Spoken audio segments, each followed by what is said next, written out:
9A, this is a continuation of previous discussion, stormwater project selection.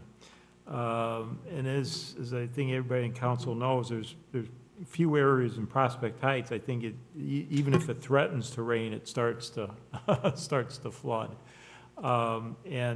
Engineer Perez has reviewed volumes of previous stormwater management reports from various engineering firms. Part of the problem is we've never had previously we didn't have the financial resources to do what is needed.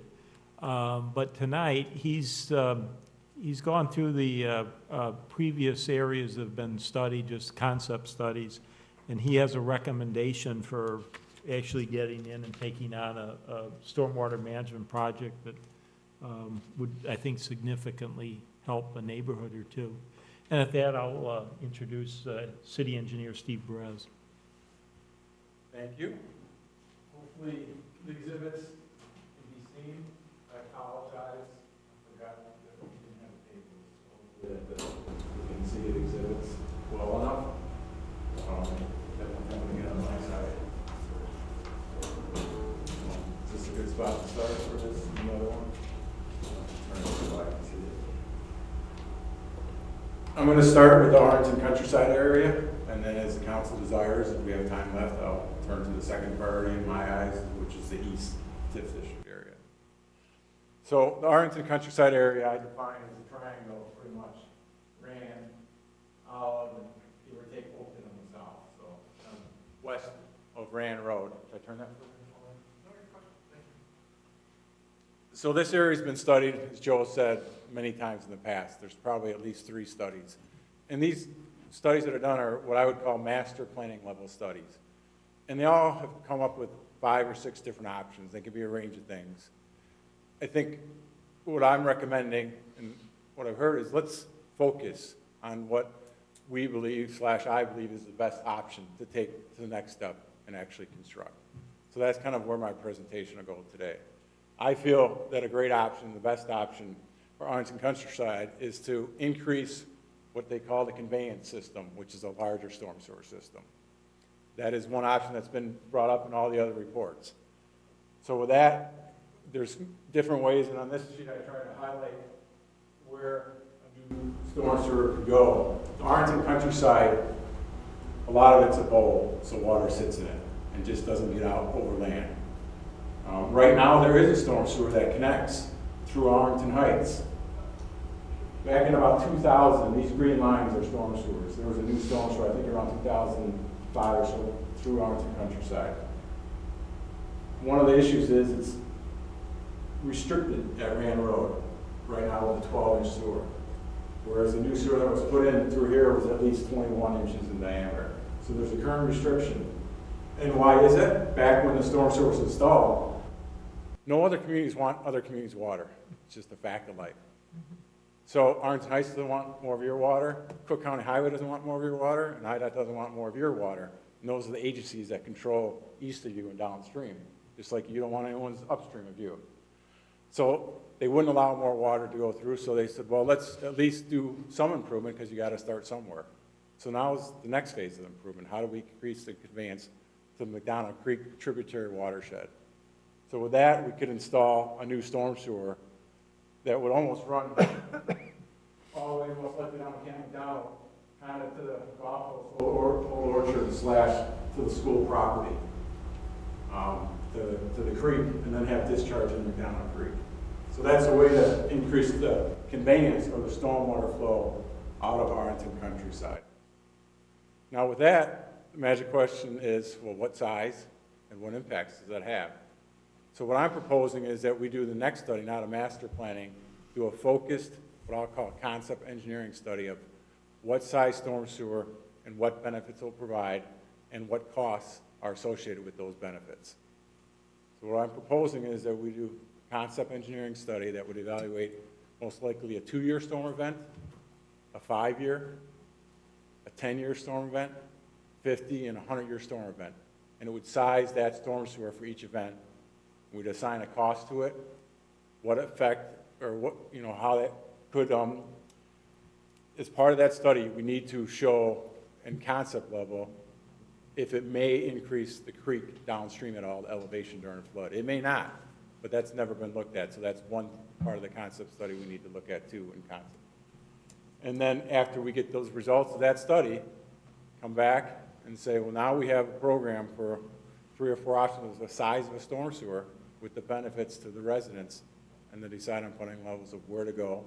And then the next logical step from there would do engineering drawings, which are the detailed plans from there that shows the storm sewer exact routing. If it would be under pavements, it would be under grass, any conflicts along the way that we'd have to, so the detailed plans. And then after the plans, assuming everything's still in line with funding, then we'd bid the project and then construct it. So it's the logical step. In the past, what's mostly been done is just the concept stormwater master plan. So now I said we do the targeted focus plan for this area. I've highlighted on here kind of a pink line, because this area up in here, kind of north, well, I would say mostly east of Rand, also has some concerns with flooding, and there's a chance we'll look at our study and say, is there an interconnection that we can make to this new storm sewer that could benefit more residents up here with maybe a small interconnection. So we're going to try to do a group study a little bit too, to see where we can get our most bang for our buck. I'm guessing that's kind of my initial presentation on the kind of the storm sewer option. You know, there is that 12-inch restrictor on RAN. That is the thing. We will not, and I anticipate that the storm sewer that we currently have, which is routed through here, and goes to the creek, we'll leave that. And we'll have a second storm sewer system. So we're going to have the benefit of what was already installed and a second new parallel slash, it might be slightly different alignment, but we'll have 2 storm sewer systems that'll help the area, and that'll be in our model too. I think I'll open it to questions, but maybe I'll answer one question I know I'll get. What's this going to cost? Well, I said there's 5 targeted options the size of storm sewer, but to me, the relative range is around 1.5 million. I mean, obviously, the 100-year storm sewer may be a 60-inch storm sewer that's needed, whereas the 2-year might only be a 24-inch storm sewer. So obviously, there's a big cost difference, and what we'll show you is the cost of it and the benefits, and then we can make an educated decision as a group and as a city. What would be the cost of the study? One at a time, please. The cost of the concept study, probably 18 to 20,000. How much? 18 to 20,000. Can we start down with Mr. Diller, please? Thank you. First of all, I believe you mentioned it earlier. What other departments would be involved in that? You mentioned IDOT as well as... Yeah, IDOT controls Rand Road. Mm-hmm. So even if they wouldn't allow us to connect to their storm sewer, but we still would need to talk to them about installing a new storm sewer in their right of way. And then Camp McDonald Road is owned by Cook County Highway Department. So similar situation there. We'd have to talk to Cook County for approval to install a new storm sewer in their right of way. But again, we wouldn't most likely be able to use their existing storm sewer because that's sized for their road. But those approvals would be done. We would talk very briefly with them in the concept engineering study, but they would be more in the engineering plan study development where you would really talk with those agencies in great detail. But we'd still talk to them at the beginning stage. Okay, thank you. Other than that, just a quick comment.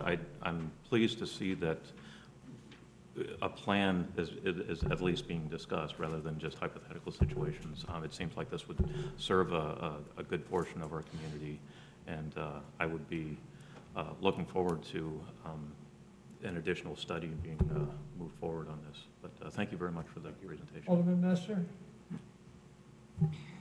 Steve and I have talked about flooding probably several times over the past few years. So, I mean, I think he's got a plan. I think we need to move forward at some point. So we need to decide if we're prepared financially to move forward.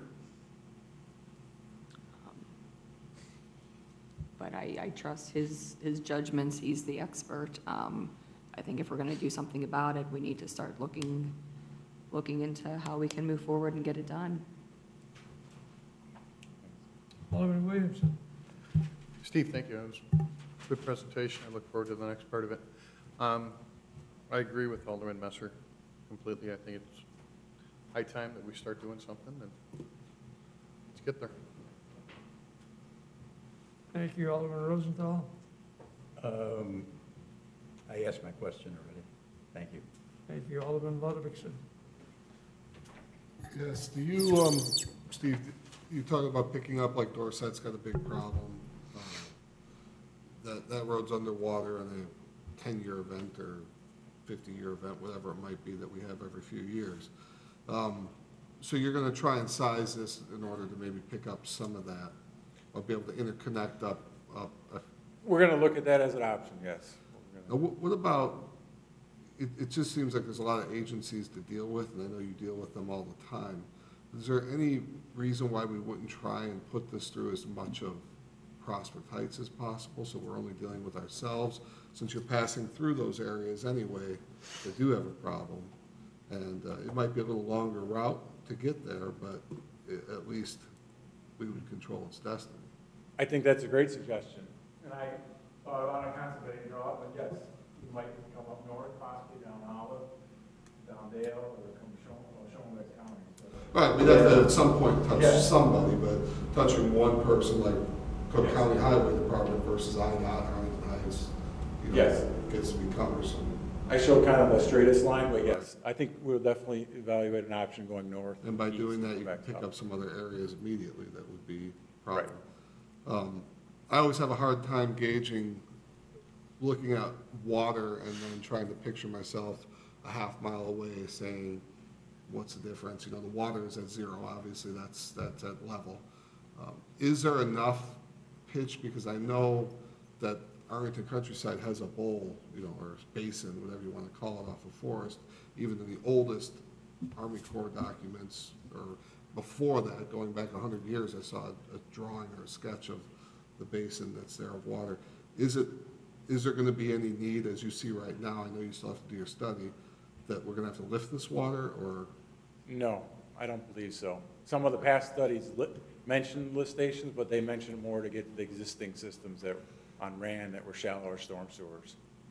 So I don't believe we would need a lift station, and that is not a component that if it comes back the other way, but the study showed that a gravity-fed system still could get to where it's going. Okay. I've looked at the topography myself and believe it can work just by looking at it, you know, in the short time. And then also with my discussions with Mark Roscoe, just talking about what he's seen with his own eyes of where the floodings occurred and to what depth. I've looked at a few, like the gap, not right at the gas station, but right around here, where the levels of what he's seen for ponding made sense with what we could do. So even based on what I was hearing from him and my experience in putting together, you know, I feel comfortable that a lift station would not be needed. I think one thing that will be an issue is possibly conflict with other storm sewers. Mm-hmm. That's sometimes the issue when you've got parallel lines trying to get the same spot. But that can be resolved with junction chambers and other things, but they do. Storm complex sewers and design. water, I mean. Yeah, I mean, water mains, believe it or not, are easy to adjust. Okay. They just dollars, but it's, you know, sanitary sewers are a different issue, but I think they're probably deep enough.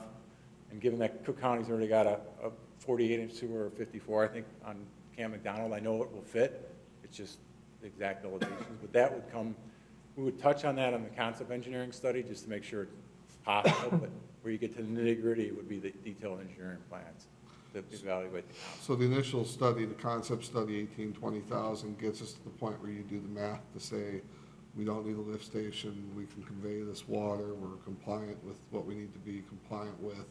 You've had preliminary conversations with IDOT and Cook County, and you've got a plan that all you then have to do is do the drawings themselves, the engineering itself. Correct. And then that would be about, what is that usually, about like 10% of the project cost? Yeah, probably. Depending, as the project goes up, it would be a less percentage. I mean, it might be. And if you 7%. do that, if we get to the point where you do the actual engineering drawings, what is the shelf life for those? And I say that You know, they're because probably- we're trying to do yeah. this in a linear progression, knowing money is coming from something else. But we would have enough to do the actual engineering, but then you might wait 6-8 months before you could bid it out, or maybe even a year. Yeah, I mean, years, I'd say. I mean, The concept is first. If you went from concept to the detail engineering, you know, depending on if you decide to pull the permits for it and how far you got, but, you know, years, 3, 5 years. If it got that far out, you might have to dust off and just do like 5% more work to get the engineering plans up to the current standards, because some construction standards change over 3 to 5 years. But it's not, I mean, it's common for engineering plans to sit for a few years to get funding. But there are no MWRD wholesale changes in design criteria that are coming down the pipe that you could say, Nothing hey, that, in 2022, everything's going to be different. And, I don't know of anything substantial right now that I've heard of. all right, thank you.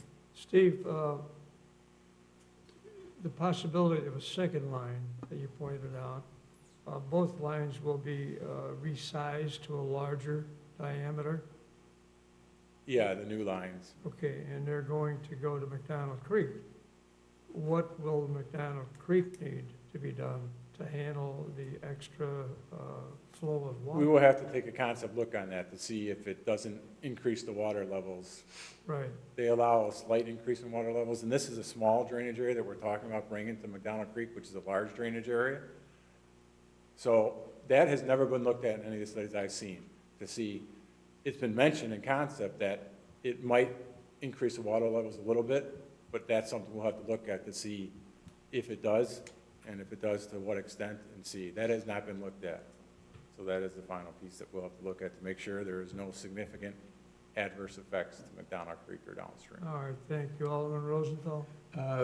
Just a follow-up on the mayor's question then, as you look at that impact with McDonald Creek, are you taking into account if there's what erosion and what ways that erosion can be prevented?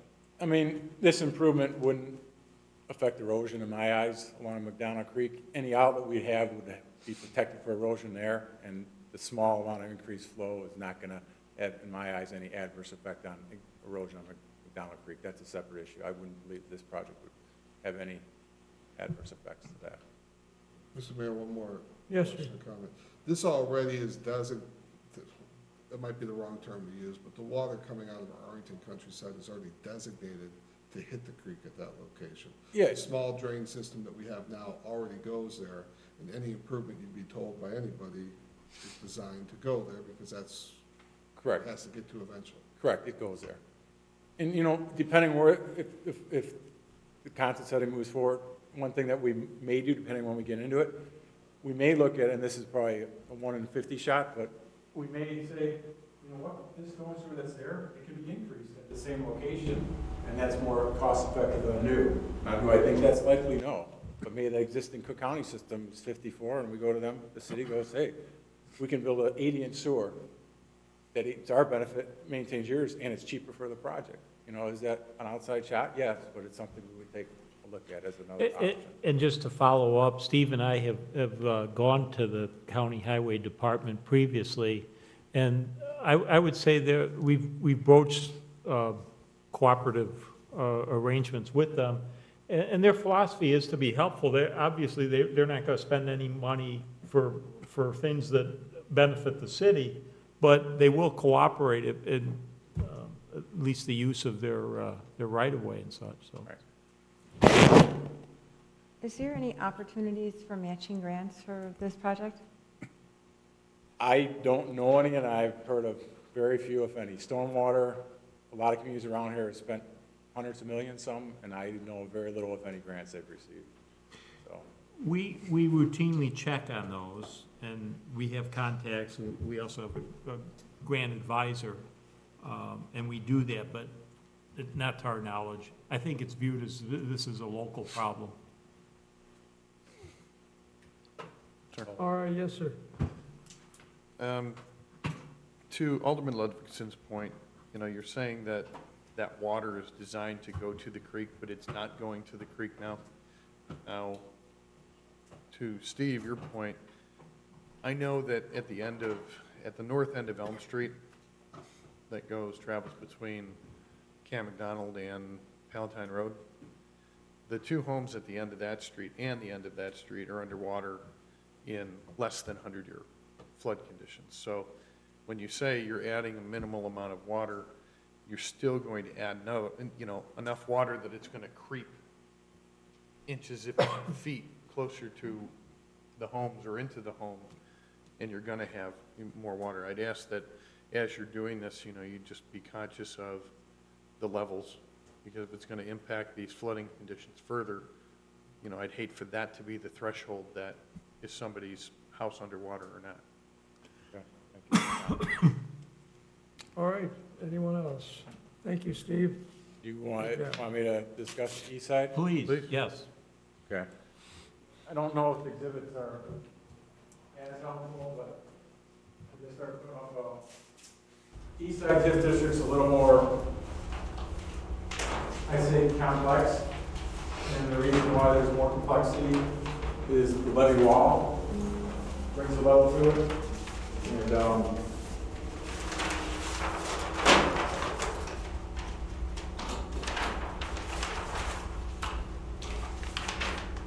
so this area I define kind of the east side, Palatine Road on north, Milwaukee Avenue, and Old Willow, pretty much east of Wolf. That's the other one. But there's a variety of storm sewer systems in here, a variety of developments that were built in a time where detention was an afterthought for the sites in general and under different standards than definitely were today. If these properties were developed today, it would look a lot different, but that's the past. So it does have challenges. The options here, I found a study from '74 that I just found a week and a half ago that I didn't know existed. It was buried in the office. And there's one from 2012 and also then the Levy 37. So, or maybe it was 87, sorry, 87, the one study I found. I think improvements here are still probably going to be possibly an option of things. It might be increased pumping capacity. It might be, I'm throwing this out hesitantly, a detention area. I think there is still a little bit of open land. I think it's owned by the Park District. Is that correct, Mark? Is that what we figured? Correct. It could be some of that could be thought about here, and it could be increased storm sewer. And then a dovetail on the pumping, it could be more pumping capacity to get over the wall too. So it's kind of interior pumping, and I'll call exterior pumping capacity. So it's definitely not as cut and dry in my eyes of which option is there. Obviously, the levee wall affects this area greatly and affects a lot of, even Mount Prospect. You know, that was decades of a study. I've only looked at it very, very briefly because that was designed by Army Corps of Engineers and predates my time. But there was a study done in 2015 for Mount Prospect. They engaged Christopher Burke Engineering to do a study. And I've had engineers in my office take a concept look at that just recently. And I think we could dovetail off of that study to bring more improvements to Prospect Heights and specifically to the East Side TIF District area. So that's kind of in our thinking right now here of taking that next step to still a targeted concept study, because right now the old studies here listed 6 to 8 items, and I probably listed 3 now, but also old studies, the levee wall wasn't built back in those old studies. I think this project, in my eyes, is maybe a little more long range than Arlington Countryside, just how I see it, but that doesn't mean it is. That's just my gut feeling. But I think a next step study would be a benefit that would look at those main issues: pumping, possible storm sewer, possible detention in open areas. I don't honestly have a number for those. I think it's probably, you know, that since there's options, you're probably still talking $1 million to $2 million. I mean, I didn't try to look at the cost as much as I did as the other one because of the options. In the reality, it's hard to throw out a swag when you're that early and don't even know what you're swagging at, I guess. But Steve, I'll also point out that's fairly consistent with what the Christopher Burke study evaluation had for the east side. Right. So it's, and then if the city elected to move forward with a targeted study for that area, it would be a great benefit if, by chance, Mount Prospect would provide the detailed modeling that an engineer they hired to do to whoever did the modeling, because that would help cut down the amount of time, which I believe they'd be able to provide, because I believe that when an owner purchases a project, they are entitled to the rights of that project. So, looking at that, we kind of looked at our office, what we thought it would take to do a targeted study of this area. Without the model, without the digital model, which is the cut and dry disc, I'll call it, but it'd probably be a $40,000 study because there's a lot of recreating. If the city was able to get the model, and if we were engaged, able Hamilton do it, and we could use the model, it's probably a $20,000 to $25,000 study. So that's kind of where we're at with the east side. I think there could be benefits. We're even looking outside of the study. We met Joel, Mark and I met with Mount Prospect, I think about 2 months ago, about the Christopher Burke report that I mentioned in 2015 that was done, and we talked about some improvements that may be able to be done. So I think there are some viable options that can be done here. And I honestly think now is a good time to look at them and get them programmed. So if and when money becomes available, they can be further looked at and designed fully. Questions? Yes. Yes, sir. Couple quick ones. Obviously, the pumping has got to be done regardless what you do. That's a factor. If you were to do all 3 phases, you would need the pumping anyway. So when you do this study, are you going to look and say, in this area, whatever geographical boundary you draw, that we have to remove so many, whatever term you use for volume of water is what you're looking to try and eliminate? Do you then take each one of those 3 things and say, if we add pumping, we can move, you know, a third of that water just by pumping? The detention buys us another half of the total, and enlarging the storm sewer gets a little bit more, so you're able to say which you should go forward with first? Yeah, it would detail the relative percentages of how much each one would affect it. And we would look at different storm events. I don't think we'd look at as many as I described for Arlington Countryside. We'd probably look at 2 or 3, maybe the 10, the 50, and the 100-year storm instead of 5. But yeah, we'd look at different events. You know, the 100-year storm event is a lot of water, and it gets a lot of expensive to fix that. Right. But that's why we would look at the different levels. I think too, what's missed is just by keeping these areas drier, because you're draining them quicker, they can survive another. A lot of times our 100-year event might be over a period of time and not just all at once. Right. So that, you know, if you're able to drain that water quicker, you can survive the next event that happens 4 days later. Right. The other question is, they're going to be rebuilding on the east side with those units that were burned. How do you handle, because those were 3 of, I don't know how many units are in there, 15? 16 buildings. How many? 16 buildings. 16 buildings.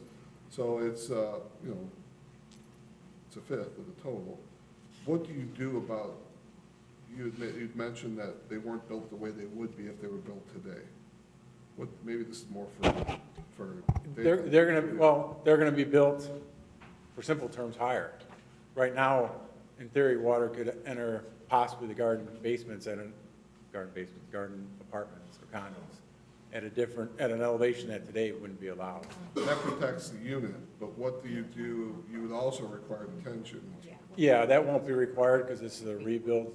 What's required by the federal and the state codes and our code is the buildings need to be protected themselves. Okay. The site doesn't need to be re-engineered. So there are 2 facets. There's building and site. Here, what they would have done, if it was all built today, they'd protect the site better and the buildings. Right now, what's going to be required is the building protection. Thank you. Anyone else? Dan, anything? Okay. No, you hit it right on the head, Steve, thank you. Is the study for the east side going to be cost about the similar cost as the other study that you're talking about? If the city is fortunate enough to get the digital model from Mount Prospect that was done of the study, that would keep the cost down to relatively the same, about $20,000 to $25,000. If we weren't able to, or the city was not able to acquire that study, it would cost probably $40,000 because that study's got to be recreated engineering-wise. But I think the city could be successful in obtaining that study. Okay, thank you. All right, Steve, thank you. Sir, if I could ask one. Yes, sir. So, if I'm understanding this correctly, what this will do is this will empty all of those parking lots and detention areas that are existing now and dry them out? It will definitely help with that. Yes. Very convincing. Very convincing. It might definitely help with that. No, I said it will definitely help. I did not say it All will right. solve it for all All range. right, thank you very much. Thank you. Thank What's you. next, Joe?